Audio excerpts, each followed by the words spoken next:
Araw na ng kasal ni Celestina sa anak ng pinakamayaman sa kanilang lugar na si Jason Santiago. Dahil sa lumaki na ang utang nila sa pamilya ng mga Santiago, hindi na nila ito mabayaran pa. Naging masasakitin kasi ang kanyang ama, kaya nahihirapan na sila makabayad sa pamilya ni Jason. Hindi na din ito makapagtrabaho sa asyenda ng mga Santiago. Dahil sa pagpapagamot nila sa kanilang ama, lumaki na lumaki ang utang nila sa pamilya nito.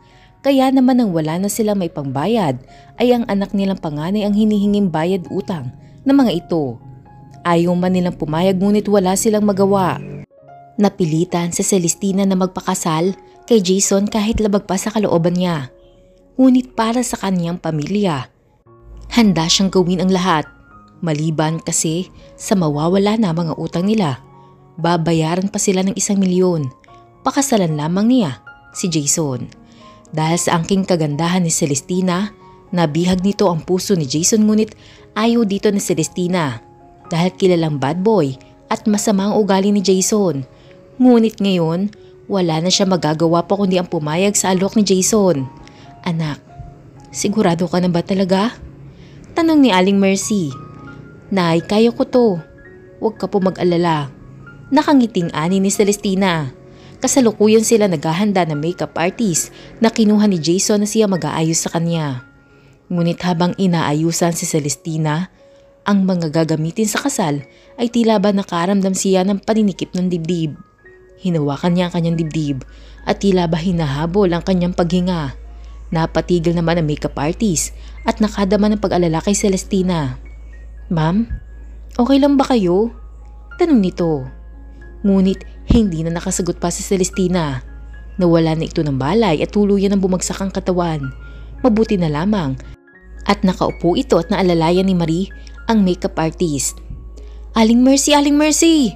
Natatarantang tawag nito sa nanay ni Celestina. Bakit Marie? Nagtataka namang sagot ni Aling Mercy. Aling Mercy, si Celestina po nawala ng malay. Sambit na sagot naman ni Marie na sobra na nag-aalala kay Celestina. Ano? Halos inilang hakbang lamang ni Aling Mercy ang kwarto na kinaroroonan ni Celestina mula sa sala dahil sa pag-alala nito sa anak. Takbuhan naman lahat ng mga naroroon nang marinig ang nangyari kay Celestina, kabilang na si Catherine at mga kapatid nila at maging ang kanilang ama. Anak Celestina! Anong nangyari sa kanya, Marie? Natatarantang tanong ni Aling Mercy habang pilit na ginigising si Celestina. Ngunit kahit na anong gising nila, hindi nagigising ang dalaga. Nang hawakan ni Catherine ang leeg ni Celestina, tila ba namanhid ang buo niyang katawan nang malaman niya na wala na itong pulso. Kaya tila siya kandilang naupos na dahan-dahan na napaupo sa sahig. Anak, bakit? Hindi maunawaan ni Aling Mercy kung ano ang nangyari kay Catherine nang hawakan nito ang kapatid. Unti-unti namang tumulo ang mga luha ni Catherine na tila ba hindi siya makapagsalita. Dalhin natin siya sa ospital, bilisan nyo! Kumuha na kayo ng sasakyan, ano pang hinihintay nyo? Sigaw ni Aling Mercy na hindi man laman kung iiyak o ano dahil sa bigla siyang nakadama ng matinding takot na mga oras na yun. Takbuhan naman ang ilan upang kumuha ng sasakyan. Yakap-yakap naman ni Aling Mercy si Celestina at wala siyang kamalay-malay na wala ng buhay ang kanyang anak. Inay, patay na si ate. Iniwan niya na tayo. Humahagulhol na saad ni Catherine habang nakaupo pa rin sa sahig at tila ba pilit na niyayakap ang sarili. Nabigla naman ang lahat sa sinabi ni Catherine, lalo na ang kanyang ama na nakaupo sa wheelchair. Tumulo na lamang ang mga luha nito at hindi nakapagsalita pa. Ano, tumigil ka nga dyan, Catherine? Buhay pa ang kapatid mo, buhay pa siya! Dadalhin na natin siya sa ospital. Galit na saad ni Aling Mercy habang yakap-yakap pa rin ang walang buhay na si Celestina. Dumating naman agad ang ambulansya na siya magdadala kay Celestina sa ospital. Nagmamadali silang isakay si Celestina sa ambulansya upang madala sa ospital. Sumama si Catherine sa ospital dahil nag-aalala siya sa kanyang ina. Hindi na maawat pa ni Catherine ang kanyang luha habang bumabiyahe sila papunta sa ospital. Hindi siya makapaniwala na wala na ang kanyang ate. Napakalapit nila sa isa't isa. Halos ito ng best friend niya mula pa pagkabata dahil magkasundo sila sa lahat ng bagay at kahit kailan hindi pa sila nag-aaway nito. Napakabuting kapatid ate, kaibigan nito sa kanya. Palagi din sila magkasama ng kanyang ate't magkatulong sa lahat ng bagay. Kaya ngayon, hindi niya matanggap na mawawala na ito sa buhay niya. Mula sa pagkabata, may iniinda na itong sakit sa puso. Ito ang nagpapahirap sa kanyang kapatid kapag inaatake ito, ngunit malakas ang kanyang ate kaya kahit ilang beses na din itong inatake, palagi itong nakakaligtas. Kaya nga hangang-hanga siya dito. Mula pagkabata, ito na ang idol niya dahil sa pagiging matatag nito, ngunit ngayon, sumuko na ito at iiwan na siya. Hanggang sa makarating sa ospital, umiiyak si Catherine. Mabilis namang ipinasok sa emergency room si Celestina at sinuri ng doktor. "Dok, kumusta po ang anak ko? Buhay pa po ba siya?" Umiiyak na tanong ni Aling Mercy sa doktor na sumusuri kay Celestina. Ngunit tanging iling lamang ang naisagot ng doktor. Tila naman binuhusan ng malamig na tubig si Aling Mercy sa sagot ng doktor. Hindi yan totoo. Buhay pa ang anak ko, buhay pa siya. Ikakasal pa nga siya eh." Umiiyak na saan ni Aling Mercy habang hinihila ang damit ng doktor. "I'm sorry, Mrs.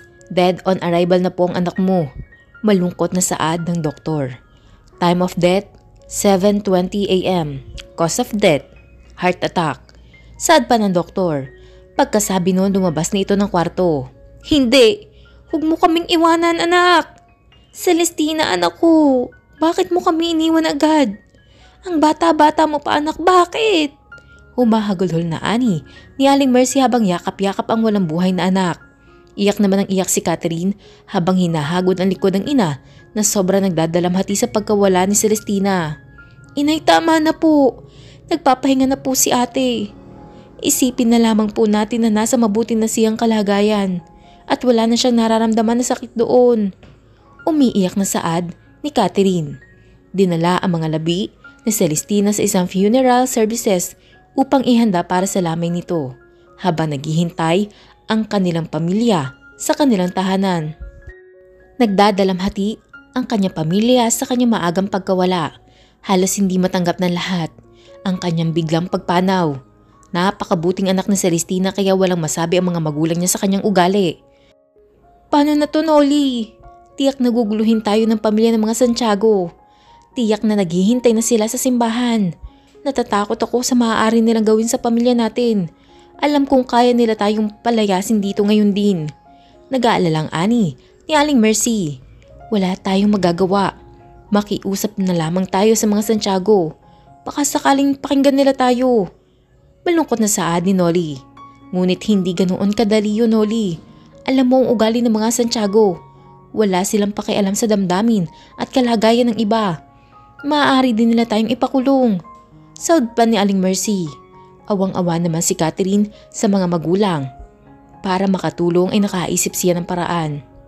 "Nay, tay, ako na lamang po ang magpapakasal." Wika ni Catherine na ikinagulat ng kanyang mga magulang. "Nababaliw ka na ba, Catherine?" Ani ni Aling Mercy na nabigla sa sinabi ng anak. "Hindi po, Nay. Nakapagdesisyon na po ako. Hindi ko po hahayaan na mapahamak ang ating pamilya. Handa ako magsakripisyo. Alang-alang kay ate. Gagawin ko po ito para sa inyong lahat." Bukod doon ay may nabubuo pang plano sa kanyang isip. Handang-handa na at excited si Jason na naghihintay sa simbahan. Sa wakas dumating na din ang araw na magiging sa kanya na si Celestina. Ang babae na noon pa lang ay pinagnasahan niya na. Ngunit hindi niya alam kung bakit galit na galit ito sa kanya. Ilang beses din siyang binasted nito. Kaya naman ginawa niya ang lahat ng paraan para mapasa kanya ang dalaga. Si Celestina ang isa sa may pinakamagandang mukha sa lugar nila. Kaya maraming nahuhumaling na mga kalalakihan dito. At isa na dito si Jason Santiago.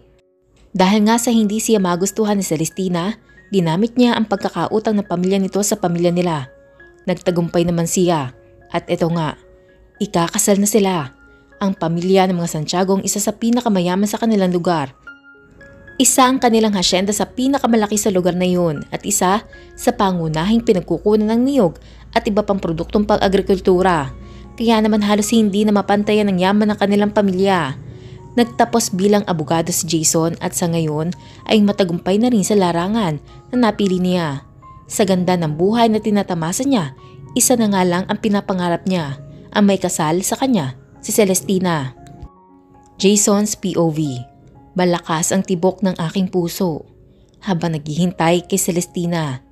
Hindi ko maunawaan kung bakit parang iba ang kaba ng aking dibdib. Nakatayo ako dito sa loob ng simbahan, malapit sa altar, katabi ng aking best man na si James, na matalik kong kaibigan. May mangilan-ngilan na tao sa loob na naghihintay sa pagdating ni Celestina, habang ang aking mga magulang at iba pang mga kaibigan at tauhan namin ay nasa labas at naghihintay sa pagdating ng aking bride. Maya't maya naman ang tingin ko sa aking relo at naiinip na rin ako. Nakakapagtaka dahil ayon sa makeup artist na nag-aayos kay Celestina maaga pa lamang daw ay inayusan niya na ito. Ngunit bakit hanggang ngayon wala pa ito? Maya-maya pa, nagkaingay na sa labas at may nagsabi na rin na dumating na si Celestina. Nagsimula na maglakad ang mga flower girls at mga abay maging ang mga ninong at ninang. Hindi naman maalis sa mga mata ko sa pintuan ng simbahan dahil excited na nga ako na makita ang aking mapapangasawa. Tumibok nga ang aking puso nang pumasok na si Celestina at dahan-dahan na naglalakad papunta sa akin. Ngunit tama ba ang nakikita ko o nagbago lamang ang mukha ni Celestina dahil sa makeup? Nagbubulong-bulungan ng mga tao at tila nagtataka rin sa nangyayari. Pare, si Celestina ba yan? Nagtatakang tanong ni James. Ewan nga pare, bakit parang nag-ibang mukha niya? Napaka-inosente at mukhang anghel. Well, maganda naman talaga si Celestina. But now, she looks like an angel. Naguguluhan akong saad habang nakatitig sa napakagandang babae na papalapit sa amin. Hindi yun si Celestina, sigurado ako. Ngunit bakit? Anong nangyari? Dahil sa mga katanungan ko sa isip, hindi ko na malayan na nakalapit na pala sa amin ang babae na kanina ko pa iniisip ko sino nga ba. Jason, patawarin mo sana kami. Ngunit hindi na pwede magpakasal sa iyo ng aking anak na si Celestina. Ngunit huwag ka mag-alala dahil eto, si Dayan ang siyang papalit kay Celestina bilang bride mo at tutubos ng aming utang sa inyong pamilya. Humihikbing saad ng ina ni Catherine. Nagtaka naman ako sa kanyang sinabi. What? Siya ang papalit? Are you serious? Takang-taka kong saad. Hindi ako makapaniwala sa mga nangyari. Oo Jason, ako na magpapakasal sa iyo dahil wala na si ate. Sagot naman ni Catherine habang lumuluha. Niloloko niyo ba ako? Where is Celestina? Bakit hindi siya sumipot? Galit ko ng saad dahil hindi ko maunawaan ang sinasabi ng mag-ina sa harap ko. Wala na siya Jason. Inatake siya sa puso at agad na namatay kanina lamang. Nasa punerarya ang mga labi niya ngayon. Ngunit ayaw namin sirain ang usapan ng ating pamilya. Kaya nandito pa rin kami ngayon. Lumuluha pa rin saad ni Aling Mercy. Hindi naman ako makapaniwala sa mga sinasabi niya. Kaya tinawag ko ang isa sa aking mga tauhan upang alamin ang totoo bago ituloy ang kasal. Mabilis naman na lumakad ang aking tauhan upang alamin nga kung totoo ang sinasabi ng mga ito sa akin. Jason, hindi namin gagawing birong kamatayan ni ate. Kung hindi ka naniniwala at sa tingin mo niloloko ka namin, wag na nating ituloy ang kasal. Matapang na saad ni Catherine. Nagulat ako dahil sa likod pala ng malaanghel na mukha nito ay may tinatago itong tapang. Well, are you sure na gusto mong ikasal sa akin, Catherine? Bilang pangbayad utang ng inyong pamilya? Nanguuyam kong tanong dito. Nakita ko naman ang galit sa mukha nito at natuwa ako. Parang natsa-challenge ako sa babaeng ito. Aaminin ko na kanina'y ayoko magpakasal dito at nag-iisip na sana na itigil na ang kasal kung hindi naman si Celestina ang mapapangasawa ko. Ngunit nag-iba ang isip ko dahil parang malilibang ako sa babaeng ito. Kahit anong gawin ko Jason para sa pamilya ko. Kahit pa makasal sa isang katulad mo na walang puso. Matapang pa rin na saad nito. Natuwa ako at lihim na na-excite. Mukhang magiging exciting yata ang married life ko with this girl. Well, let's start the wedding. Nakangiti kong saad. Napatingin ako sa mukha ni Catherine at nakita ko ang mukhang bigla siyang natakot at mukhang napipilitan lamang. Sinimulan na ng pari ang pagkasal sa amin. You may now kiss the bride. Sabi ng pari. Bilang pagtatapos, dahan-dahan kong itinaas ang belo ni Catherine at mas lalo kong nakita ang kagandahan nito. Unti-unti kong inilapit ang aking mukha at inilapat ang aking mga labi sa mga labi nito. Napakalambot ng mga labi ni Catherine at tila ba napakatamis na lasa nito. Hindi man siya gumaganti sa aking halik ngunit tila nalulunod ako dahil sa napakasarap halikan ng mga labi nito. Palakpakan ng mga tao ang nagpagising sa diwa ko na tila ba nakarating na sa langit dahil lamang sa simpleng halik na yun. Kaya naman napilitan akong bitawan ang mga labi ni Catherine na halos ayaw ko na sanang tigilan pa. Hindi ko pa kasi nalalasahan ang lasa ng labi ni Catherine sa dami ng mga babae na nahalikan ko na. Kakaiba kasi ang lasa ng labi nito. Hindi ko maipaliwanag ngunit talagang kakaiba. Pagkagaling sa simbahan, dumiretso na kami sa hotel na pagmamayari ng aking pamilya kung saan kami mag-honeymoon ni Catherine. Nakikita ko ang pag-aalinlangan ni Catherine habang papasok kami sa aming kwarto. Tila ba natatakot siya sa maaaring mangyari. Relax, hindi naman kita kakainin ng buhay. Pilyo kung saan. Wala naman siyang imik na pumasok sa kwarto. Do you want to take a bath? Tanong ko dito. Mauna ka na, magpapahinga lang ako ng kaunti. Malamig na sagot nito.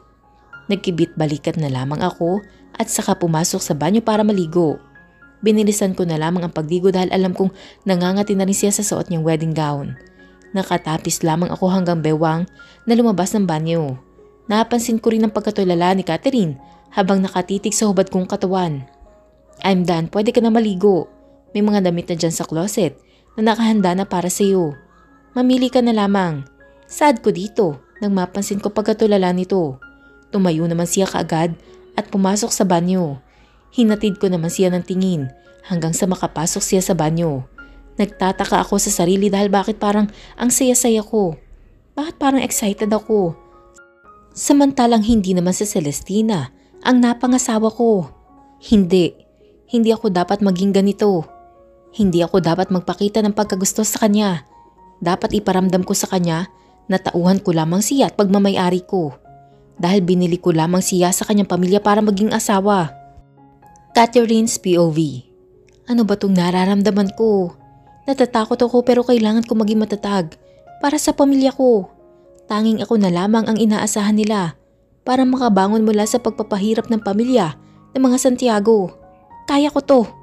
Halos mapanundag ako mula sa pagkakaupo ko sa kama nang marinig ko ng palabas na ng banyo. Nang tumingin nga ako sa banyo, nakita ko nang lumabas siya mula doon na nakatapis lamang ng tuwalya hanggang sa may baywang. Oh my God, ang abs! Ang sarap siguro na makulong sa mga bisig niya at malulusog na dibdib na puno ng muscles. I'm done. Pwede ka na maligo. May mga damit na rin dyan sa closet na nakahanda para sa'yo. Mamili ka na lamang ng isusuot mo. Anito na nagpagising sa diwa ko. Nakatulala na pala ako sa kanya nang hindi ko namamalayan. Kaya naman halos takbuhin ko na ang banyo sa sobrang hiya. Ano ka ba, Self? Nagiging marupok ka naman. Nakakita ka lang ng abs, bibigay ka kagad. Baka nakakalimutan mo na ang kasalanan ng pamilya ng lalaking yan sa pamilya mo. Namatay ang ate mo dahil sa lalaking yan. Kaya dapat lang na maghiganti ka. Ipaghiganti mo ang kapatid mo.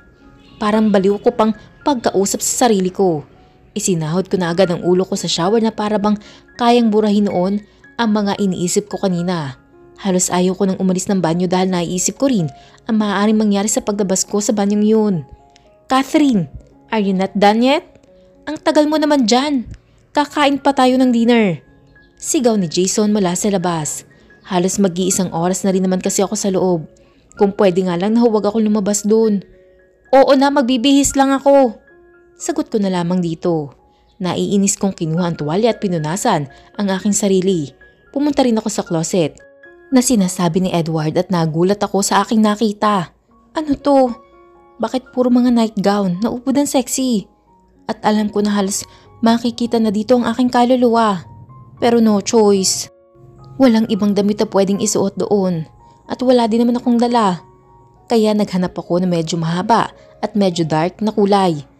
Pero lahat pula ang nandoon kaya pikit mata na lamang akong kumuha ng isa at isang pares ng underwear. Nang maisuot ko na ang nightgown ay humarap ako sa malaking salamin. Halos kita na nga ang kaluluwa ko sa damit na yun. Dahil kita ang lahat ng kurba dito. Pero lumitaw na naman ang puti at kinis ng balat ko sa damit na iyon. Naglagay na rin ako ng lotion at pabango na nakita ko. Maya-maya pa, Huminga muna ako na malalim bago lumabas. Inabutan ko naman si Jason na inaayos sa pagkain sa mesa. Nakatungo ako habang lumalapit sa kanya dahil nahihiya ako sa suot ko. Halos kita na kasi ang kaluluwa ko dito, kaya naman hindi ko na nakita ang reaksyon niya na makita ako. Kung pwede nga lang na maglaho na lamang ako. Ngunit nagtaka ako dahil tahimik lamang siya hanggang sa makaupo ako sa harap niya. Kaya unti-unti kong itinaas ang aking paningin upang makita kung ano bang ginagawa niya para lamang magtaka dahil nakatulala lamang siya sa pagkakatitig sa akin. Kaya naman muli ako napatungo dahil para niya akong hinuhubaran sa klase ng kanyang tingin. Kunwari wala siya sa tabi ko. Nagsimula ako maglagay ng kanin at ulam sa aking pinggan na hindi siya pinapansin para hindi ako mahiya. Ngunit halos humiwalay ang aking kaluluwa nang bigla ito magsalita. "Catherine, relax. Wala akong gagawin sa iyo. Hindi naman ikaw ang gusto ko mapangasawa, kundi ang kapatid mo. But my condolences. I know masakit mawala ng mahal sa buhay. And after our dinner, you can go back to your family para sa lamay na Celestina. Susunduin na lamang kita after ng libing niya at pag-uusapan natin ang magiging silbi mo sa buhay ko." Malamig nitong sabi. Wala akong makitang emosyon sa mukha nito. Pero medyo natuwa ako dahil makakauwi ako at makakasama ko ang aking kapatid sa mga huling sandali nito sa amin bago ihatid sa kanyang huling hantungan. Pagkasabi noon, tahimik ulit itong kumain. Samantalang ako, halos hindi na makakain sa sobrang excited ko na makauwi para makita ko ulit ang aking pamilya. Minadali ko ang aking pagkain upang makauwi agad. Ngunit nahihiya akong tumayo dahil hindi pa siya tapos dahil sa pagiging mahinhin nito sa pagkain.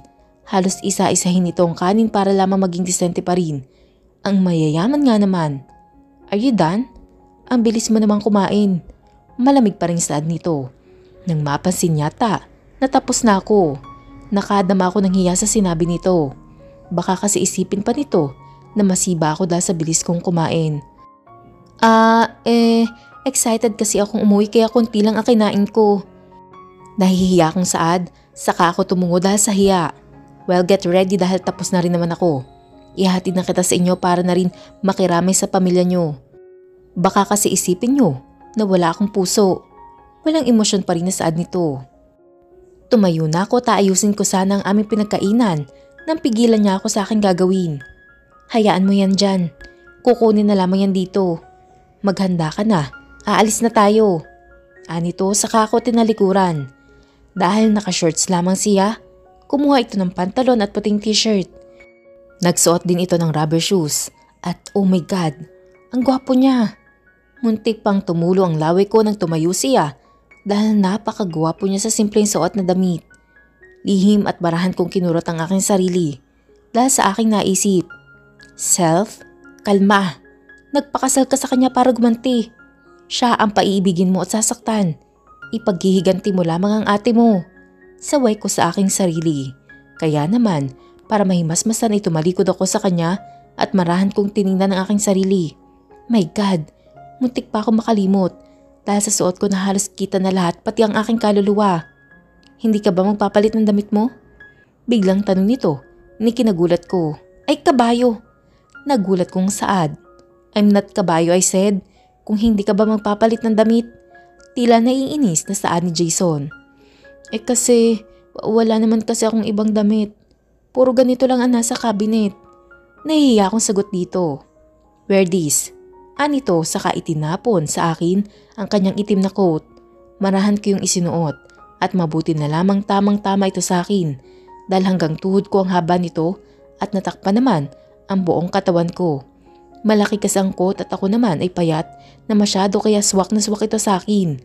Napangiti ako na maisuot ang kanyang coat na mukhang mamahalin at napakabango pa.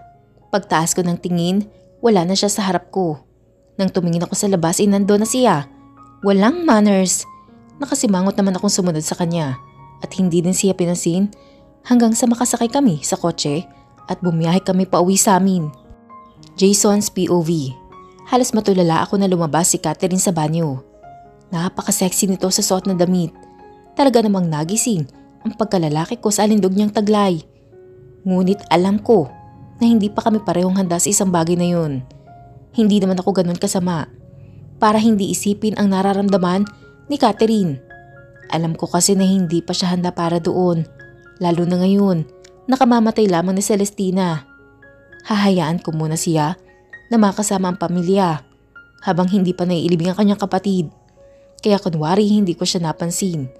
Habang kumakain, alam ko na kasi na nahihiya siya sa suot niya na halos kita ng kaluluwa. Ano ba naman kasi itong mga tauhan ni Mami?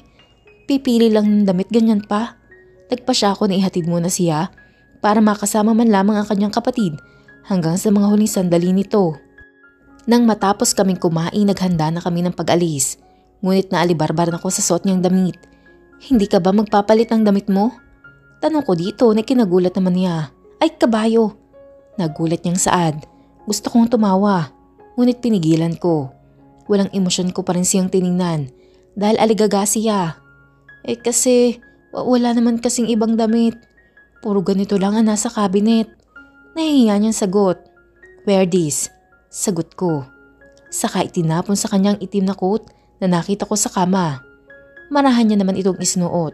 Saka ko siya iniwan at lumabas na ng kwarto. Hindi ko malaman kung galit ba siya o ano dahil nagdadabog siya lumabas ng kwarto at walang imik na sumunod sa akin.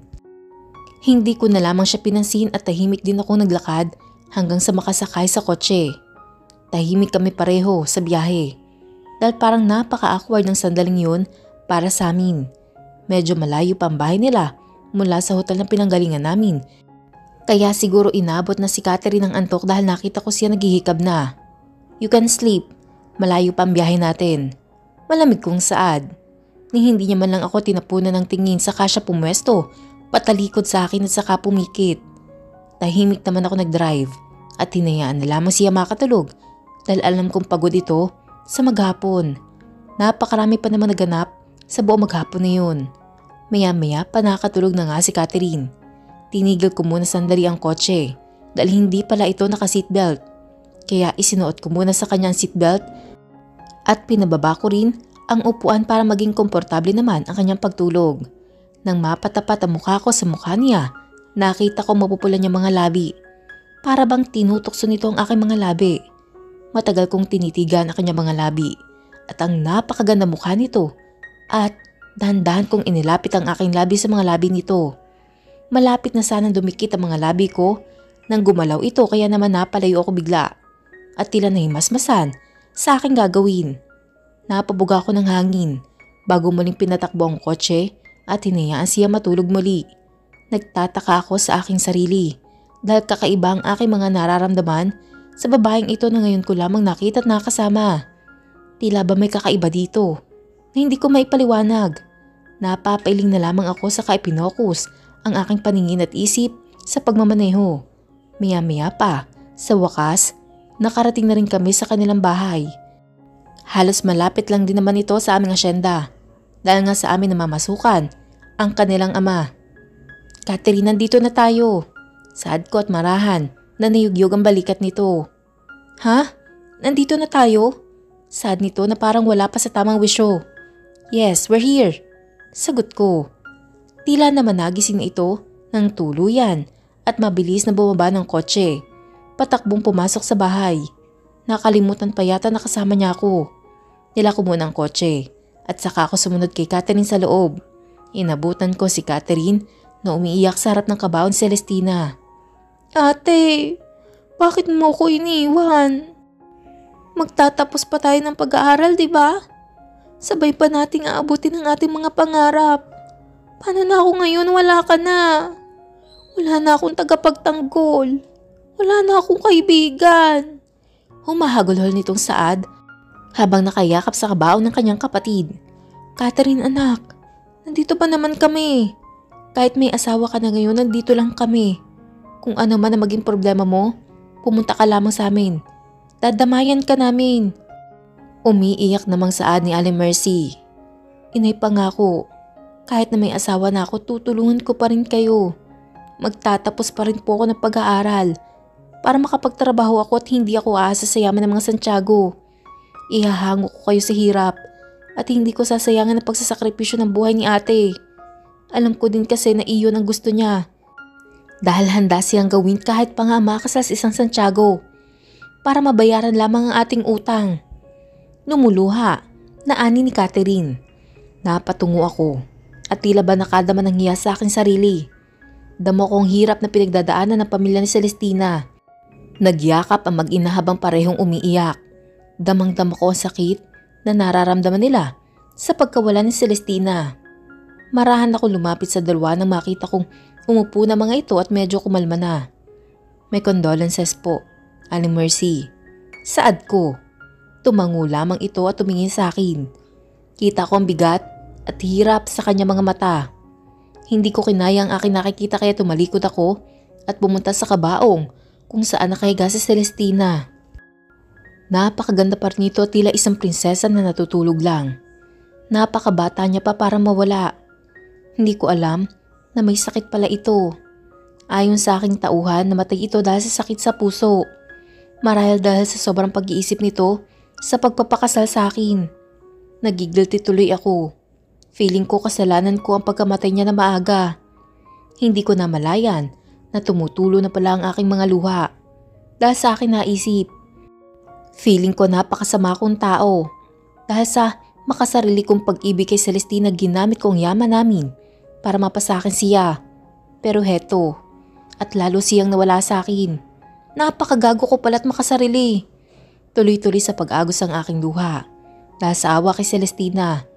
Naisip ko siguro kung hindi ko siya pinilit na pakasalan, hindi siya mamamatay na maaga.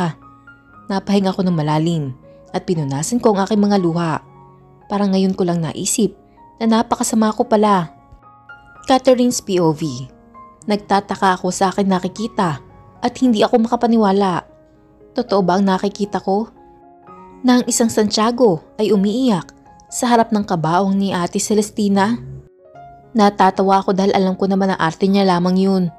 Para isipin ng tao na mabait siya at kunwari concern sa pamilya ko. Galing nga naman. Payak-iyak pa. Para sa ano?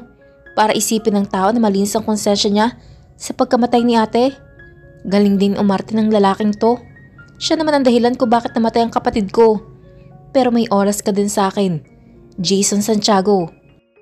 Pagbabayaran mo ang pagkamatay ng kapatid ko. Marahan kong pinunas ang aking mga luha nang mapansin ko na papalapit ulit siya sa amin ni inay. Aling Mercy, kinalulungkot ko po ang maagang pagkawala ni Celestina. Anin nito na nagpapaka-inosente. Salamat. Maigli na masagot ni inay. Ramdam ko na medyo may galit din si inay kay Jason at hindi ko siya masisisi dahil mas malaki ang galit ko sa pamilya Santiago. Catherine, iiwan na muna kita dito. Saad ulit ni Jason at may dinukot sa bulsa. Tanggapin niyo sana itong ibibigay ko at sana makatulong sa pangangailangan niyo. Anito sa bibigay sa amin ng papel. Nang tingnan ko yun, cheque pala. Nagkakahalaga ito ng 50,000 pesos. Hindi namin ito matatanggap, diba? May ibinigay ka pang 1 milyon na magpakasal ako sa'yo. Malaki na yun para sa amin. Tanggi ko at ibinabalik ko ang cheque na binibigay niya. No, I insist, ang 1 milyon na ibinigay ko sa inyo ay tulong iyon para makapagsimula ulit ng panibagong buhay ang pamilya niyo. At ito naman 50,000. Tulong ko para kay Celestina. Pamimilit naman ito. Naisip ko, oo nga, sayang naman. Para naman makabawi man lang kami sa pamiminsala ng pamilya niya sa pamilya ko. Kaya tinanggap ko na ang cheque na ibinibigay niya. At etong cellphone, Catherine. Tawagan mo na lang ako kapag may problema. Nandyan ang number ko. Regalo ko pala yan sa'yo sa kasal natin. Sad pa nito? Gusto ko matawa sa nangyayari. Ano to? Bait-baitan effect? Well, sasakyan ko ang gimmick mo, Jason. Tinanggap ko ang cellphone nang walang pagdadalawang isip. Salamat. Maikli kong sagot habang walang emosyon. Napansin ko naman na natuwa siya na tanggapin ko ang binibigay niya. Sige, uuwi muna ako sa asyenda, Catherine. Pwede kang pumunta doon kapag may kailangan ka na kahit na ano. Walang emosyon? Nasaan nito? Hindi ko tuloy mabasa kung ano bang nasa isip nito at kung ano ba ang pakulo nito. Noon, naninigal sila ng utang, halos tirisin na lang nila kami at parang ang liit ng tingin nila sa amin. Tapos ngayon aarte siya ng ganyan? Ano bang binabalak nito? Naguguluhan na ako. Tumango na lamang ako bago siya tumalikod. Tiningnan ko naman siya hanggang sa makasakay na siya ng kotse at makaalis. Napahinga ako ng malalim. bago bumalik sa tabi ni inay. Anak, totoo kaya yung iyak ni Jason at pagiging mabait niya sa atin? Tanong ni inay na makaupo ako. Ewan ko nga ba inay, noong naniningil sila ng utang nakakatakot sila. Ang tapang-tapang niya noon, naguguluhan kong saad. Pero bakit niya naman gagawin yun? Para saan ang pag-iinarte niya na mabait? Ani ni inay. Naguguluhan din po ako inay, parang malayo siya sa dating Jason na matapang at walang puso. Pero hindi tayo dapat pakampante inay. Baka pakulo niya lang yun. Iyang pera na ibigay niya, itago niyo lang po. At baka pagdating ng araw, singilin tayo. Sagot ko naman.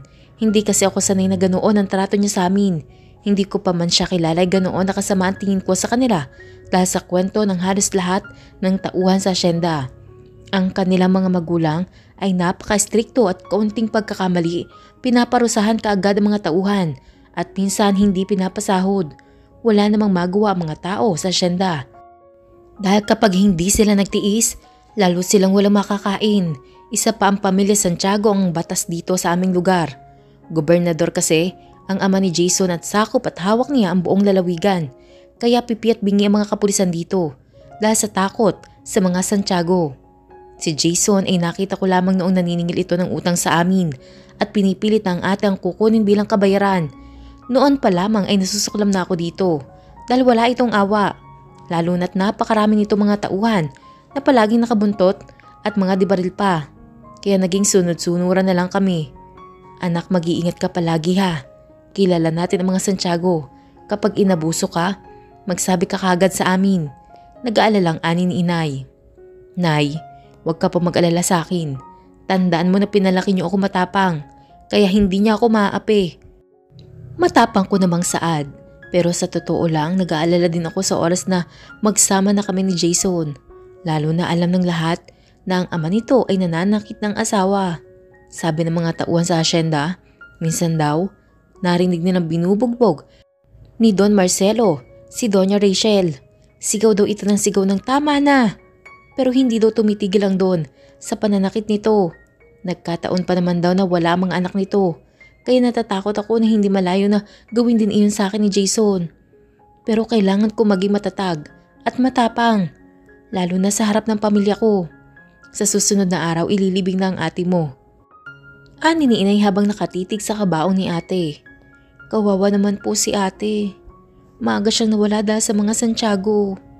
Naluluha akong sabi. Napatikom din ang aking kamao dahil sa galit. Catherine, talaga lang siguro na hanggang doon lamang ang buhay ng ate mo. Kalimutan mo na ang galit mo sa mga Santiago. Lalo na't isa ka na sa kanila anak. Para maging matahimik din ang pagsasama niyo ni Jason. Malungkot naman saad ni inay. Hindi ganoon kadali yun inay. Sila ang dahilan kung bakit nawala si ate. Kaya magbabayad si Jason sa ginawa niya kay ate. Saad ko, habang sunod-sunod na tumutulo ang aking mga luha na animoy nag-uunahan sa pagpatak. Gagawin ko ang lahat upang iparamdam kay Jason ang sakit na ginawa niya sa pamilya ko. Ipinapangako ko yan. Bagsak ang balikat na umalis ako sa bahay ng mga Gutierrez. Hindi ko maiwasan na isipin ang pagkakamali ko. Dapat, hindi ko na lang pinangunahan ang tadhana. Dapat, hindi ko pinangunahan ang damdamin si Celestina. Di sana buhay pa siya. Bata pa lamang kami, lihim ko na siyang minamahal. Ngunit sadyang hindi niya ako magustuhan dahil sa bad image ng pamilya ko. Dahil sa mga paninira ng mga kalaban ni Daddy sa politika. Dahil sa mga paratang ng ibang tao sa pamilya ko. Oo, istrikto si Daddy sa mga tauhan at iyon ang mga naririnig ko mula sa mga tao. Hindi ko alam ang mga nangyayari sa asyenda dahil nasa Amerika kami ng aking mga kapatid. Doon kasi kami nag-aral. Nang umuwi ako, maraming kwento na hindi ko alam kung alin ang totoo. Basta ang alam ko, si Celestina pa rin ang hinahanap ng puso ko kahit matagal akong nawala. Nang malaman ko na marami pala silang utang sa aming pamilya, pinilit ko si Daddy na si Celestina na lamang ang hinging pambayad sa utang ng mga Gutierrez. Gusto kasi ni Daddy na ipakulong ang mga magulang ni Celestina ngunit nabalitaan ko na may malubha palang sakit ng kanilang ama. Para mailigtas ko sila ay iyon ang naisip kong paraan pero hindi ko lubos maisip. Na iyon pa pala magiging dahilan para tuluyan na nga mawala sa akin si Celestina. Ngayon ay may asawa pa ako na hindi ko alam kung ano bang kahahantungan ng pasya ko napakasala na nakababatang kapatid ni Celestina na si Catherine. Sa sobrang pag-iisip na malayan ko na lamang na nasa isang bar na pala ako. Marahan akong bumaba ng kotse at nagpa siyang pumasok. Gusto ko makalimot kahit sandali. Baka sakaling mawala ng alak ang mga bumabagabag sa isipan ko. "Bro, you're here!" Bati ni James na nagkataong nandun din pala kasama ang iba pang mga tropa. "Hey, nandito pala kayo." Sabi ko naman na parang wala sa sarili. "Is there any problem, bro?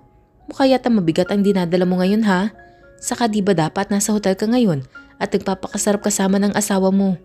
Nagtatakang tanong nito. Tuloy-tuloy naman ang paglakad ko papunta sa kanilang pwesto. Hinatid ko muna siya sa kanila. It is not the right time para magpakasaya. Namatay kanina si Celestina, remember? Napaka-selfish ko naman kung uunahin ko ang kaligayahan ko kaysa sa kalungkutan na nararanasan nila ngayon, di ba? Sagot ko naman sa kakinuha ang isang maliit na beer at saka ito tinungga. Inisang lago ko lamang ang laman noon at saka muling kumuha ng isa pa. "Oh my, oo nga pala. Condolence pare. Alam ko kung gaano mo kamahal si Celestina. Sayang nga lang dahil bago pa siya mapasayo kinuha na agad siya ng nasa itaas." Sagot naman ni James. "Oo nga pare. Condolence nga pala. Alam naming masakit kaya iinom na lang natin yan." Saad naman ni Mike. "Oo nga pare.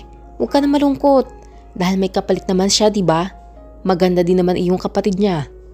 Sambit naman ni John. Medyo nainis naman ako sa sinabi niya. Pero hindi ko na lang pinahalata. Medyo lasing na rin kasi sila. Baka hindi na nila alam ang mga sinasabi nila. Nilago ko na lamang ulit ang isang beer na kanina ko pa hawak. Pero pare, puwera biro. Ano na ang balak mo ngayon? Na ibang napangasawa mo? Seryosong tanong ni James nang tumayo ang dalawa naming barkada. Hindi ko pa alam pare. Medyo nagsisisi nga ako nang ituloy ko ang kasal eh. Naawa ako kay Catherine kasi ang bata niya pa para mag-asawa.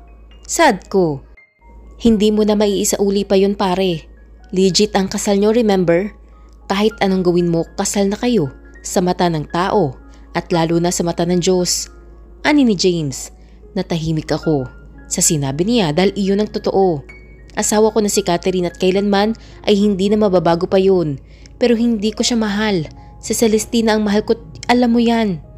Pero wala na siya pre. At kailangan mong tanggapin yun. Hindi mo na maibabalik pa ang buhay ni Celestina. At hindi mo na mababago ang pagkakilala niya sa iyo bilang isang playboy at walang puso. Ani ni James na nagpatiim sa aking bagang. Bakit kasi iyon pa naging pagkakakilala ni Celestina sa akin? Oo, aminado ako na marami akong babae pero libangan ko lamang ang lahat ng yun. Wala ni isa man lang sa mga babaeng yun ang nakapantay sa pagmamahal ko sa kanya. Bakit kasi hindi niya makita ang laman ng puso ko? Bakit kasi masama ang tingin nila sa mga Santiago? Naiiyak ko namang saad. Dahil iyon ang nakikita ng mga tao, Jason. Ayaw mo lang maniwala na walang puso ang iyong ama dahil wala ka palagi dito sa Pilipinas. Hindi mo nakikita ang mahigpit na pagpapalakad nila sa asyenda. Ang pang-aabuso nila sa mga tauhan na walang choice kundi ang magtrabaho pa rin sa inyo. Kahit nahihirapan na dahil mas lalo silang hindi kakain kapag lumaban pa sila sa ama mo. Ano ni James sa mahinang tinig na tama lamang na ako lang ang nakakarinig. Matagal ko nang naririnig ang mga balita na yan pero ayoko maniwala dahil napakabuting ama ni Daddy sa aming mga magkakapatid. Hindi totoo yan. Galit kong saad. Kulang na lamang madurog ko ang bote ng beer na hawak ko dahil sa galit. Pare, huwag ka magalit sa akin. Kaibigan mo ko. Sinasabi ko lang sa iyo ang alam ko. Lalo na at dito ka naman ninaran for good at sabi mo nga ibibigay na sa iyo ng daddy mo ang pamamahala sa asyenda dahil tututukan niya ang politika. Kaya dapat alam mo kung ano ang mga nangyari at nangyayari sa loob ng asyenda. Dagdag pa ni James, mabuti na lamang at wala sina Mike at John. Busy ang mga ito sa paghahunting ng mga babae kaya malaya kami nakapag-usap ni James ng tungkol sa pamilya ko. Si James lang kasi nakakaalam ng lahat at ang pinagkakatiwalaan ko. Tama naman siya sa mga sinabi niya at nagpapasalamat ako sa concern na pinapakita niya. Ikaw na at si Catherine ang magpapalakad sa buong asyenda. At sana mabago na ang maling pamamalakad na ginagawa ng daddy mo. Saad ni James bago ito lumagok ng beer. Salamat pare, alam ko naman na para din sa akin ang mga sinabi mo.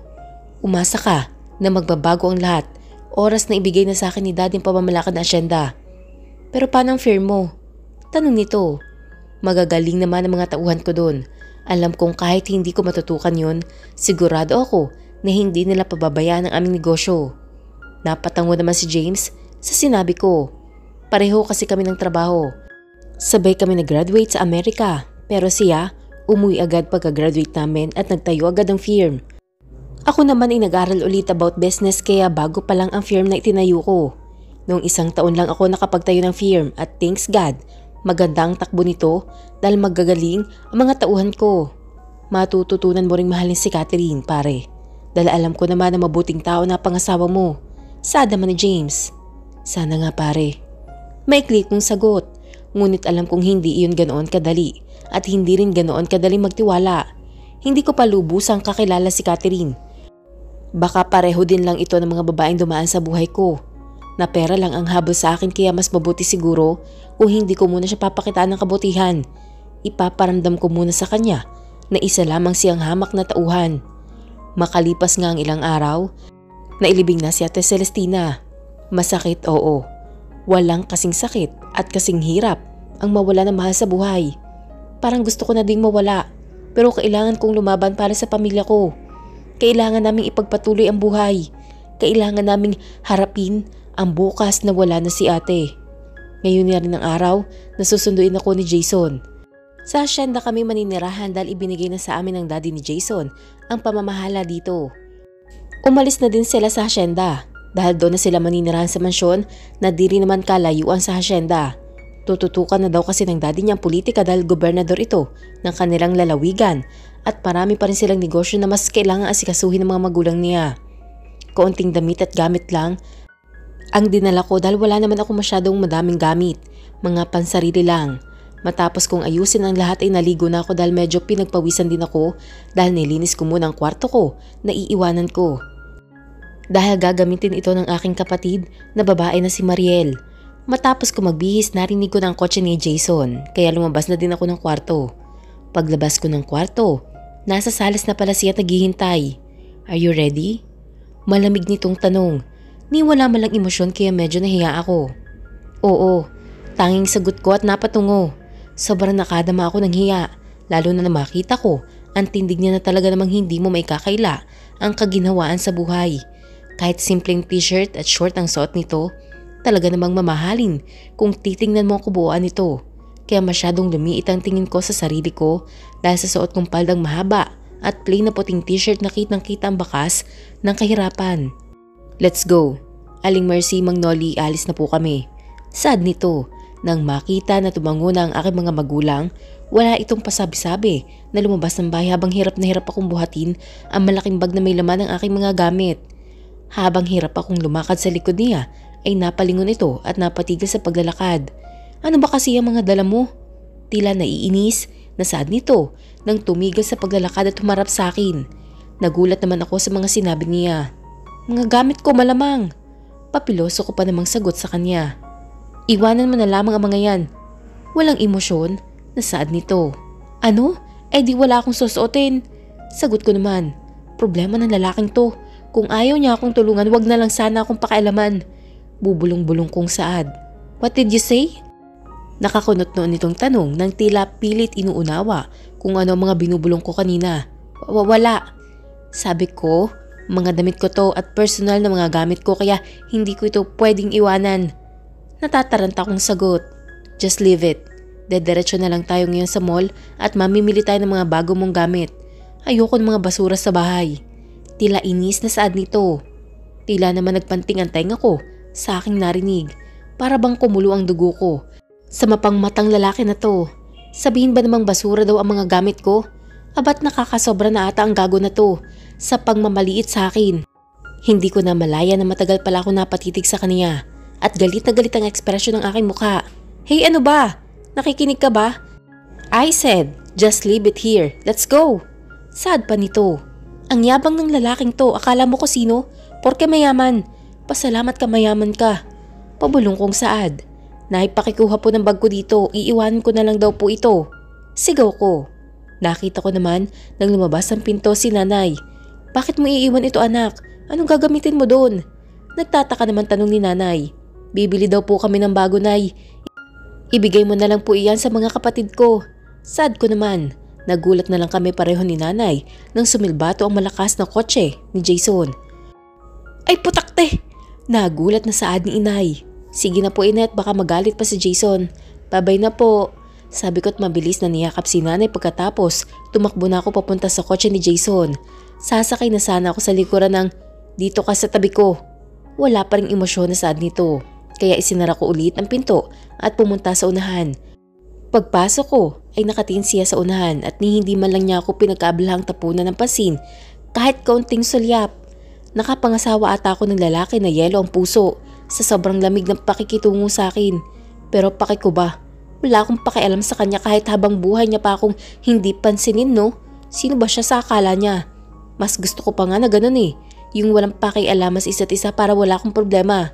Kaya dinedma ko na lamang siya at umupo na lamang ako sa tabi niya nang walang ingay at paki sa kanya. Pero matagal na ako nakaupo ay hindi pa rin tumatakbo ang kotse. Hindi ako nakatiis at nagtanong na ako. Hindi pa ba tayo aalis? Nagtataka kong tanong. We're not leaving until you put your seatbelt on. Walang emosyong saad nito habang nakatitig sa kalsada. Nagulat ako sa sinabi nito at gusto ko ring matawa kasi iyon lang. Pwede namang sabihin sa akin, di ba? Gago talaga yata itong lalaking to. Kung hindi pa pala ako nagtanong, di hanggang tumirik na nga mga mata namin dito.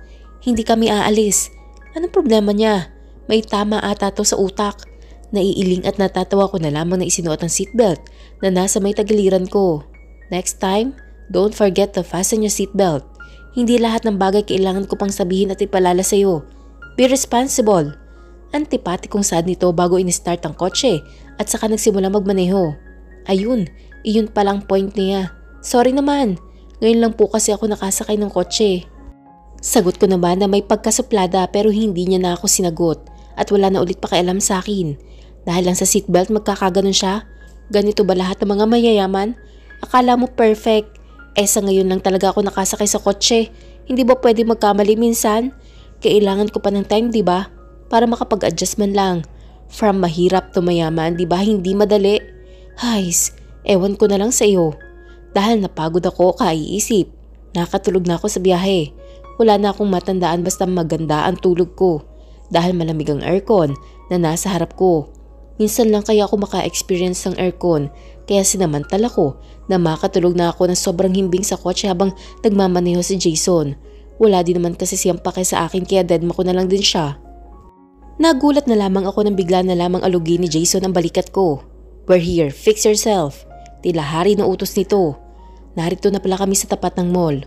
Oo nga pala magsha-shopping pala kami ng mga gamit ko. In fairness ha, medyo na-excite ako kasi nga naman, ngayon lang kasi ako makakapag-shopping sa mall na ito. Dati kasi hanggang ikot at titingin-tingin lang kami ng mga paninda ni Ate Celestina dito. Dahil wala naman kaming pera na pambili. Ang mamahal naman kasi ng mga paninda dito talagang ang mga nakakaluwag-luwag lang sa buhay. Lalo na ang mga mayayaman ang makaka-avail ng mga ito. Kaya heto kahit inis sa lalaking kasama ko excited pa rin ako. Kaya naman mabilis kong inayos ang sarili ko at mabilis na bumaba at ang walang modong si Jason ay iniwan ko na. Kaya naman patakbo na ako lumakad para mahabol lamang siya. Tuloy-tuloy lamang ito sa pagpasok sa mall na tila walang kasama kaya nakabusangot ako habang sumusunod sa kanya. Dumiretso kami sa tindahan ng mga damit pambabae. Akala ko tatanungin niya man lang ako kung anong gusto ko ngunit isang malaking akala lang pala yun dahil siya ang pumili ng lahat ng damit na bibilhin namin sa tulong ng manager ng store. Ang lakas ha, dahil tumawag pa talaga siya ng manager na susunod-sunod sa amin. Lahat yata ng uri ng damit sa mall ay binili niya. Mula sa shorts, pants, dress, pantulog at iba pa. Nalula ako sa dami ng gusto niyang bilhin. Nang matapos siyang mamili ng mga damit, pumunta naman kami sa pwesto ng mga undies. At na-excite ako dahil inisip ko na siguro ako naman ang pipili dahil parang personal na talaga yun. Ngunit isang malaking akala pa rin dahil, anong size ng bra mo? Walang ano-anong tanong nito, kaya naman napamulagat ako at hindi agad nakapagsalita. Totoo ba to? Na hanggang sa undies, siya pa din ang mamimili? Hey, bingi ka ba? Tila inis na sa nito nang hindi ako nakasagot. Bakit? Hindi makapaniwala ang sagot ko. Anong bakit? Paano ko sasabihin sa sales lady kung anong size ng kukunin natin kung hindi mo sasabihin? Walang emosyon na sad nito habang tumitingin sa mga bra na nakasabit sa mga hanger na nasa harapan niya. Hindi talaga ako makapaniwala sa lalaking to. 36 B. Nabubulol na saad ko dahil sa kahihiyan. Miss, lahat ng uri na bra na may 36B kunin mo. Utos nito sa sales lady. Okay po sir. Magalang na sagot ng sales lady. Pagkasabi noon, tumalikod dito at pumunta naman sa pwesto ng mga panty. Tila walang pakialam na saad nito habang tumitingin sa mga nakadisplay ng mga panty. Hindi ko na talaga kinaya pa to. My God, kung pwede lang na matunaw na lang ako ng mga oras na yun. Ni hindi ako makaimik at napangangapa ako at hindi na talaga makapaniwala. I said, what is the size of your panty? Tila inis na talagang saad nito na humarap pa sa akin. Pakiramdam ko naman pulang-pula na ang aking mukha sa galit at sobrang kahihiyan, lalo na't nakaharap sa amin ang manager ng store na naghihintay din ng aking sagot. Para katuloy isang kriminal na nililitis habang nakaupo sa harap ng lamesa na may ilaw sa taas na nakatapat sa akin. Hey Catherine! Untag ni Jason sa akin nang hindi ako makasagot. Kaya naman nagulat talaga ako dahil sa ginawa niya. Ay butiki! Kulat kong saad. Ang manhid talaga ng lalaking to. Ani ng isip ko. My God, Catherine, ano ba? Size lang, hindi mo masabi? Inis na sad nito. Medium. Utal-utal kong sagot habang nakatungo. Lloyda, lahat ng yan na may size na medium kukunin ko. Muling utos nito sa manager. Okay sir, magalang naman ang sagot ng manager. Michelle, pakiasikaso ng lahat ha. Utos naman ito sa sales lady. Okay ma'am. Sagot naman ng sales lady na nagsimula ng ayusin ang mga pinili ni Jason. Nagulat ako dahil may nakita akong tibak. Pati ba naman yun? Hindi ako nagsusot ng ganoong panty, my God! Pero wala akong magawa dahil hinila na ako ni Jason. Papunta naman kami ngayon sa mga may nakadisplay ng mga bags. Alam kong mamahalin na mga yun kaya medyo iyong inis ko kanina na palitan na konting saya at excitement. Nakangiti ako habang papasok sa store na yun. Sir, ito po yung mga branded at pinakamagaganda naming bags. Ang manager habang itinuturo ang mga nagagandahang bags. Napanganga naman ako dahil talaga namang ang gaganda ng mga bags na tinuturo niya. Lahat na yata ng uri ng mga branded bags ay nandun na. Okay lahat ng uri ng bags, ibigay mo sa akin. Walang emosyon namang saan ni Jason. Natuwa ako dahil sa sagot niya. Wow, as in, wow talaga. Dahil ngayon lang ako makakagamit ng ganyang kagagandang bag. Cheche, pakiayos ng lahat ng order ni sir please. Utos naman ni Lloyda sa sales lady. Okay po ma'am. Tanging sagot naman ng sales lady. Muling tumalikod si Jason at hinawakan ako sa kamay at hinila niya ako palabas. Napatingin naman ako sa kamay naming magkahawak. Medyo kinilig ako ngunit, self, wag ka marupok. Saway ko sa sarili ko na maramdaman kong kinilig ako ng kaunti sa ginawa ni Jason. Papasok kami ngayon sa tindahan ng mga sapatos at mga sandas na mangha-mangha ako ulit dahil sa ganda ng mga sapatos at sandas na nakikita ko. Sa wakas binitawan na ni Jason ang aking kamay na nagsimula na siya mamili ng mga sapatos. Habang ako'y nakanganga dahil sa paghanga sa mga sapatos na nandoon. Size ng paa mo, Catherine? Tanong nito na nagpasara sa bibig ko. 39. Nahihiya akong sagot. Lloyda, iya mga yan na may mga size 39 kukunin ko. Muling utos nito sa manager habang itinuturo ang mga nagagandang sapatos at sandals na alam kong mamahalin. Napapalaki ang ngiti ko dahil sa saya. Ganun pala kasaya mag-shopping lalo na at may pera. Sayang, hindi man lang naranasan ito ni Ate Celestina. Catherine, let's go. Anito saka ako muling hinawakan sa kamay at hinila ako palabas ng store. Papunta kami ngayon sa supermarket. Ewan ko ba kung anong gagawin namin doon. Nagpapadala na lamang ako kay Jason kung saan niya ako hilahin. Kumuha ka ng lahat ng kailangan mo. Utos nito. Nagulat naman ako sa sinabi niya at hindi makapaniwala kaya napatitig ako sa kanya. Bakit ganyan ka makatingin? Alangan namang ako pang kumuha ng napkin at panty liner mo. Tila nang iinsultong saad nito. Tila nagising naman ako at mabilis ko siyang tinalikuran. Kinuha ko lahat ng mga personal na gamit mula sa sipilyo, napkin, shampoo, conditioner, lotion at kung ano-ano pa na alam kong kailangan ko. Nakasunod lamang siya habang hila ang isang malaking cart. Tapos ka na? Tanong ni Jason nang mahalata niya na wala na akong kinukuha. Oo, yan lang naman yung mga kailangan ko eh. Sagot ko naman. Okay, saan nito at ibinigay sa guard ang mga pinamili. Nagtaka naman ako na ipinagkibit-balikat ko na lamang. Sumunod na lamang ako sa kanya at nahalata kong palabas na kami ng mall. Jason, yung mga pinamili natin parang sobra naman ata yun. Ang dami kasi parang nakakahiya naman sa'yo, ang dami mong babayadan. Nahihiya akong saad. Don't worry, dahil sa amin naman ang mga mall na yan at pwede mong kunin kahit alin na gusto mo. Nito na kinagulat ko. Talaga? Kayo ang may-ari ng mall? Hindi makapaniwalang tanong ko. Yes, kaya huwag ka nang tumunganga dyan at sumakay ka na.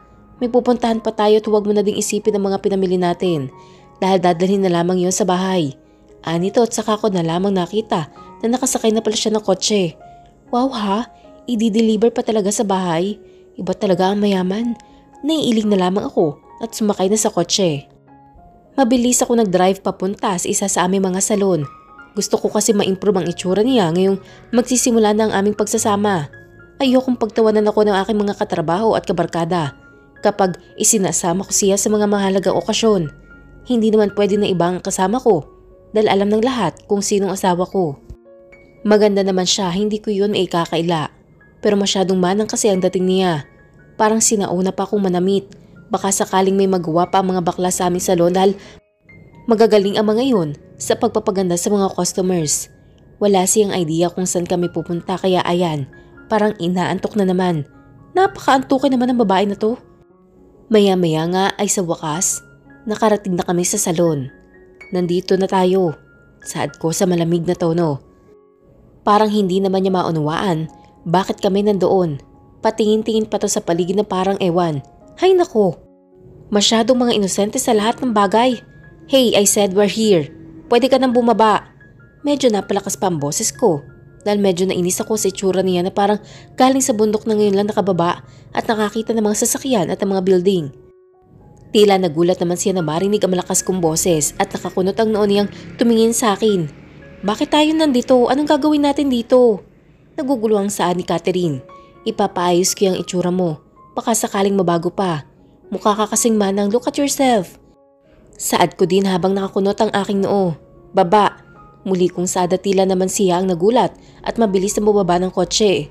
Medyo nagilty naman ako dahil parang nasaktan ito sa sinabi ko sa kanya. Naiiling na lamang ako at saka inilak ang kotse bago bumaba. Let's go. Ani ko, saka naglakad na papasok ng salon. Nagbigay naman ng galang lahat ng mga nagdaanan kong tauhan ng aming salon. Good morning, sir. Saan ang mga ito habang nakatungo? Tumango lamang ako bilang sagot sa kanilang pagbati. Nakakasalubong ko naman ang manager ng salon na si Dina. Good morning, sir. Magalang namang bati nito habang nakatungo. Good morning, Dina. Paki-assist ng kasama ko. Gawin niyo ang lahat para mag-glow up man lamang siya at mabago niyang tuluyan ang kanyang anyo, okay? Sad ko. Okay po, sir. Masusunod po. Sad naman ni Dina. Miss, dito po tayo. Alok nito kay Catherine. Ako naman ay tumungo sa opisina. Marami na rin ako mga papeles na kailangan permahan dito. Lalo na't malapit na naman ang payday ng mga empleyado namin. Catherine's POV. Hindi ko alam kung anong gagawin sa akin dito. Kaya sumunod na lamang ako doon sa babaeng kausap ni Jason kanina. Madam, dito ka na po maupo at gugupitan lang natin ang buhok ninyo. Pagkatapos, i-reband natin. Anong babae? Rufa? Ikaw na ang bahala sa kanya. Alam mo na ang dapat gawin. Sad nito sa bakla na mukhang babae. Napakaputi nito at hindi mo akalaing bakla. Hanggang hindi nagsasalita. Okay, ma'am. Sagot ng bakla. Ipit ang boses nito na tila ba pinipilit. Napanipisin upang magboses babae lamang siya. Natawa na lamang ako dahil doon. Naglalakad na ito palapit sa akin habang kumekendeng. Feeling Miss Universe pa habang lumalakad ang bakla na to. Hello, Miss Beautiful. Ay, ang ganda ang taray. Partida, wala pang ayos niyan pero pak, beauty. Matari na saad nito ng tuluyan ng makalapit sa akin. Puputulan natin yung buhok mo na napakahaba ha. Papunta ka na kasi sa pagka-white lady eh. Pero in fairness ha, ang ganda ng buhok mo at mukhang virgin. Hindi mo pa to napapariband ever? Anito matapos tingnan ang napakahaba kong buhok na hanggang sa may puwet. Hindi pa po. Naisagot ko na lamang. Hayaan mo pagagandahin kita. Anito't nagsimula na ito sa paggupit sa mahaba kong buhok. Gusto kong umiyak dahil matagal na panahon ko ring inalagaan ang buhok kong iyon. Pareho kasi kami ni Ate Celestina na mahaba ang buhok dahil pareho namin gustong gusto ang mahabang buhok dahil nagagawa namin ang lahat ng kaartehan ng buhok namin. Alam namin ang lahat ng klase ng pagtitirintas ng aming buhok. Pero ngayon, heto. At puputulin na. Sa bagay. Panahon na rin siguro para alisin ko na lahat ng mga nagpapaalala sa akin kay ate. Dahil baka hindi ako makamove on sa pagkawala niya. At baka nahihirapan na rin siya dahil hindi ko pa rin matanggap na wala na siya. Panahon na siguro para baguhin ko na ang lahat sa akin. Dahil mula sa araw na ito, talagang magbabago na ang lahat sa ayaw ko man o sa gusto. Dahil isa na akong Santiago. Hindi ko man lang napansin na tapos na pala si Rupa sa pag-aayos ng aking buhok at nariban na niya rin ito. At nakulayan niya na rin. May pagka-blondie ang kulay nito na bumagay sa maputi kong kutis. Wow, ang taray ha! Mukha ka ng Amerikana ngayon. Ang ganda mo, bruha! Kilalas ng bakla nang alisin niya ang tela na nakatabing sa akin at nakita niyang kabuuan ko at napangangapa ito. Salamat. Nakangiti kong saad dahil nagustuhan ko rin ang bago kong buhok. Hindi naman ito pinaikli masyado. Lampas balikat pa rin siya at napakagaan sa pakaramdam ng bago kong buhok. Ang swerte sa'yo ni Sir Jason ha, ang ganda mo day. Napangiti na lamang ako dahil sa sinabi niya. Ma'am, dito na po tayo. Saan ni Dina na makita niya? Natapos na akong gupitan. Pumasok kami sa isang kwarto at napahanga ako sa ganda ng kwarto na pinasukan namin. Anong gagawin natin dito? Naguguluhan kong tanong. Iwawaks ka po ma'am. Sagot ni Dina. Stella, ikaw na ang bahala kay Ma'am Catherine ha? Saad nito sa babaeng nag-aayos ng mga gagamitin sa pangwak sa akin. Okay po ma'am, ako na po ang bahala. Magalang namang sagot nito. Tumango na lamang si Dina at saka ito lumabas. Ma'am, pwede ka na po maghubad. Heto pang bathrobe. Ani ni Stella at sabay abot ng robe sa akin. Kinuha ko naman ito at pumasok ako sa banyo. Para doon maghubad. Isinuot ko ang bathrobe at lumabas ang banyo. Nagtataka man ako sa mga nangyayari. Sumusunod na lamang ako sa agos, bahala na. Ma'am, higa ka na po. Ani ni Stella nang makabalik ako sa may kama. Humiga ako at nagsimula na si Stella sa pagwak sa akin. Aray! Ang sakit! Ayoko na! Sigaw ko, tuluyan na akong umiyak. Sorry ma'am, talagang ganun po. First time mo po kasi, sorry po talaga. Paghingi naman ng pasensya ni Stella, kaya medyo nahiya ako. Mabilis kong pinunasan ang luha ko at nagpilit ng umiti. Oo, okay lang, sorry din. Nahiya ako namang sagot. Sa susunod po ma'am na magpawaks kayo, sigurado din pong hindi na po ganyan kasakit, promise. Ngayon lang po yan. At sa katunayan, halos lahat naman po ng customer namin ganyan kapag first time. Ganun ba? Nakakahiya kasi. Ani ko. Okay lang po yan ma'am. Tapos na po tayo at super kinis na po ng balat niyo. Ang ganda-ganda niyo po ma'am. Mukha kayong artista. Sad pa ni Stella at nakadama naman ako ng hiya. Nahihiya talaga ako kapag may pumupuri sa akin. Hindi kasi ako sanay dahil lumaki kaming gusgusin. Dahil sa kahirapan kaya walang nakakapansin ang aming kagandahan. Hindi naman sa madumi kaming bata. Sadyang iyong mga damit namin ay sobrang luluman at minsan punit-punit pa o kaya naman puno ng tahi ni nanay. Kaya hindi masyadong nahahalata ang totoo naming itsura pero okay lang yun. Sanay naman kami sa hirap. Maya-maya ay bumalik naman si Dina at tiningnan kung tapos na ang pagwawak sa akin. Ma'am, dito na po tayo. Alok ulit nito sa akin. Sandali lang po, magpapalit lang po ako ng damit. Saad ko naman dahil nakaruba pa rin kasi ako. Wag na po ma'am kasi magbibihis na rin po ikaw mamaya. Saad naman ni Dina. Nagtaka naman ako dahil sa sinabi niya dahil bakit kailangan ko magbihis. Dito na po tayong madam. Muling saan ni Dina. Kahit nagtataka ay sumunod na lamang ako sa kanya.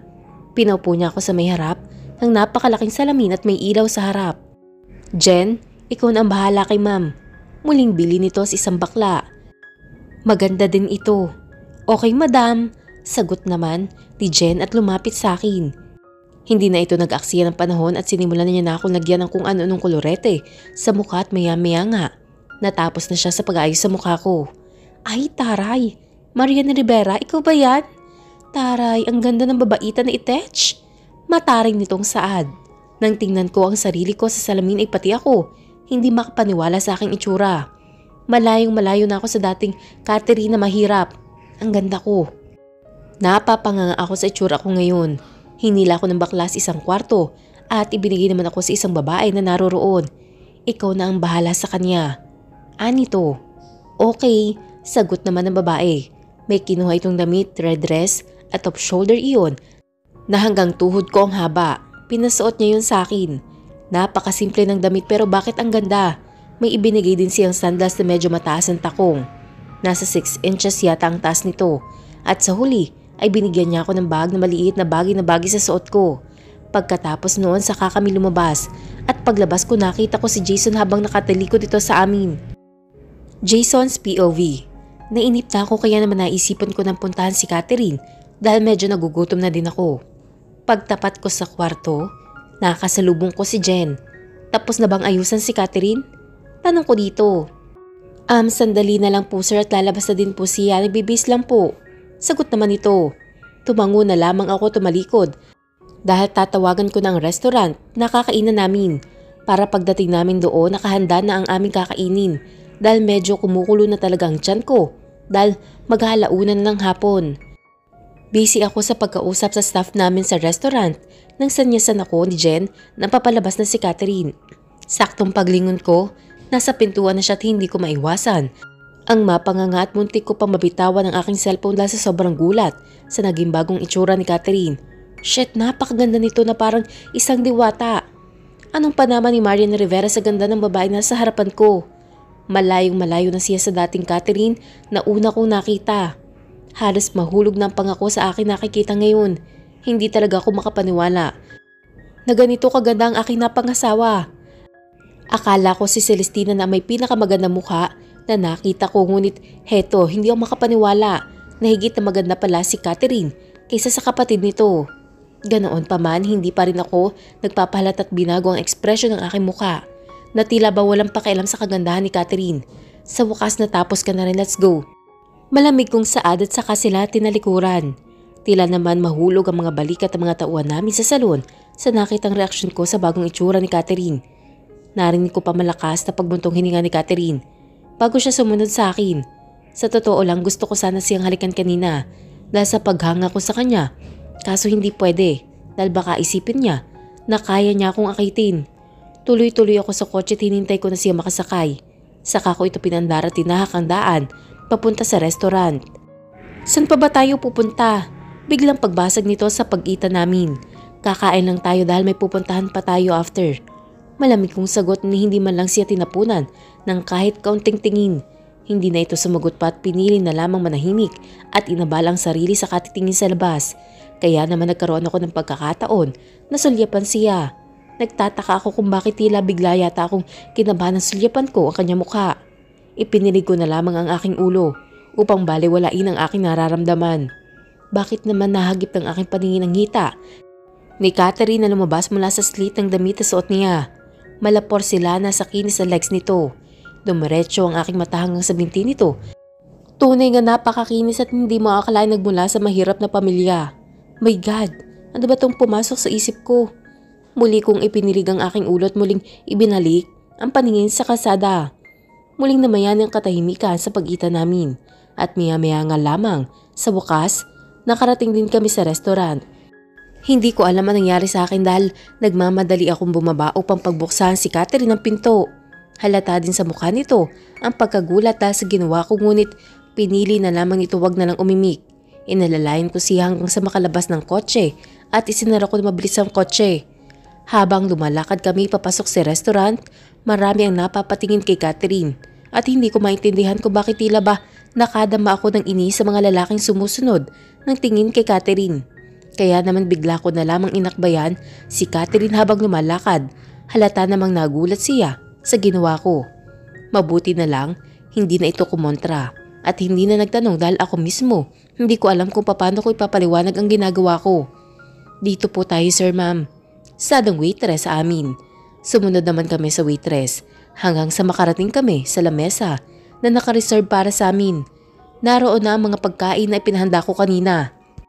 Mabilis kong hinila ang silya ng uupuan ni Catherine upang maupo siya na maayos bago ako pumunta sa silya na nasa harap nito habang tumitingin-tingin sa mga lalaki na hanggang ngayon nakatingin pa rin kay Catherine lalo na doon sa mga lalaki na malapit lamang sa table namin na tila ba may mga pagnanasa ang klase ng tingin kay Catherine. Kaya naman nadagdagan ng aking inis at hindi ako nakapagpigil. Mabilis kong pinuntahan ang lalaki. Anong tinitingin-tingin niyo sa asawa ko? Galit na saad ko sa isa sa mga lalaki. Kulang na lamang umusok ang aking ilong dahil sa sobrang galit. Hindi pa ako nakontento at hinawakan ko ang kwelyo nito. Halata naman sa lalaki ang pagkagulat at takot sa ginawa ko. Sorry po Mr. Santiago, aalis na po kami. Natataranta nitong sagot. Good, sa susunod ayoko makita na tumitingin kayo sa asawa ko. Saad ko habang dinuduro sila isa-isa at saka ko binitawan ang kwelyo nito. Opo, hindi na po mauulit. Nito na takot sa akin. Ales! Sigaw ko sa mga ito kaya naman mabilis itong tumayo. Pati na mga kasamahan nito na mukhang mga manyakis. Muntik pang madapa mga ito sa pagtakbo na tila ba nag-uunahan. Agad naman akong tumalikod upang bumalik kay Catherine. Nakita ko naman itong nakatayo at tila ba takot na takot dahil sa nangyari. Sit down, kalimutan mo na nangyari. Ayoko lang namang nang babastos sa'yo dahil parang nababastos ang pagkatao ko. Ani ko, tumangutang mo naman si Catherine hanggang ngayon ay tila ninenervyos pa rin sa nangyari. Kumain na tayo dahil gutom na ako. Sad ko, nagsimula na akong kumain dahil hindi ko talaga kaya ang gutom at medyo nanginginig na din ang aking laman. Lalo pang nanginig ang laman ko dahil sa galit na nararamdaman ko kanina. Hindi ko rin maintindihan ang sarili ko kung bakit ko nagawa yun. Nakakalito na ang nararamdaman ko ngayon ay parang hindi ko gusto ang nangyayari sa akin. Hindi ko gusto ang mahulog kay Catherine dahil kaya ko lamang naman siya pinakasalan dahil naintriga lang ako sa kanya. Gusto ko lang malibang at plano ko din namang ipahanal agad ang aming kasal dahil alam ko naman na hindi niya ako gusto. Pinakasalan ko lang talaga siya para kay Celestina. Alam ko naman ang dahilan kung bakit pumayag si Celestina na magpakasal sa akin. Dahil sa utang nila at sa 1 milyon na ibibigay ko sa pamilya niya, pakasalan ko lang ito. At iyon din ang dahilan ni Catherine, alam ko.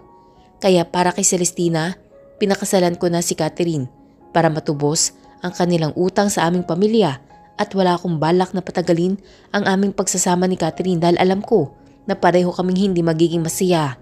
Bahala na. Muli po, sabay-sabay po nating abangan ang susunod na kabanata. Maraming salamat po.